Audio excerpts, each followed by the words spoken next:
Matthew Pollard joins us from Migration Watch. Hello, Matthew. Good morning, Vanessa. The French minister says if we leave the EU, then France will have the right to simply send any migrants who wish to come to England, and we won't have the right to go there and check them first. Is that true? No, I don't think that's true. I mean, there's something called the Le Touquet Treaty between France and Britain, which has nothing to do with the EU, and it was signed in the mutual interest of both countries. That meant you can have UK border guards in France and French border guards in the UK at these crossings.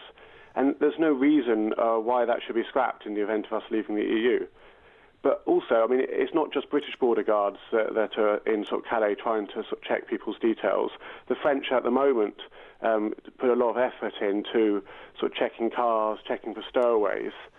I mean, they're sort of suggesting that that would stop if, for some reason, as punishment if we leave the EU. But I mean, that does seem to be scaremongering, and there seems to be no reason why that should be the case. I mean, if it gets out that it's easier for people to come through to Dover from France, then there'd be a lot more chaos around Calais, because a lot more people would think, oh, well, I can actually make it now to Britain. And so I think it's in the French's own interest, regardless of the vote, to carry on checking people in Calais. It's interesting that you use the word punishment there. You said, as a punishment for our leaving the EU. Might the French step back, take an even further back seat and say, you want to go to Britain? Go. We don't care. We're not going to try and stop you. It's interesting, this concept of punishment. Do you think that's what lots of people who won't be voting in favour of the Brexit fear, that there will be punishments and reprisals across the board if we leave, that we'll be reprimanded as if we're naughty children for doing it? Well, I mean, it seems to me that there'll be a lot of threats now to try and influence the vote, but afterwards, I mean, the reality of the situation, it will mean that people will get on and try and be as good as friends as as ever going forward. I mean, it's one thing sort of trying to influence people before the vote, and then whatever the reality afterwards, I think things would calm down. And I mean, it seems to me this issue came up at the start of February, and a lot of noises from French politicians were that they liked the current arrangements. It suited both countries. And this seems almost a bit of a put-up job that, they've tried to have another go with this story, I think. At Migration Watch, what is your take on the possible Brexit and the effect on the number of migrants coming to this country? I mean, would it happen that if we left the EU sort of from that day or from the next Monday morning or something, the free movement of workers around Europe would stop? No. People from Eastern Europe would have to leave and go home. They'd have to pack their bags and leave. I mean, what would actually happen, do you think? Well, nothing would happen very quickly. I mean, there's two things there. There's the process for leaving the EU, which yes. If you do it legally and officially, you have to you give notice, and there's a 2-year negotiation period where you negotiate your exit period. Has anyone ever left before?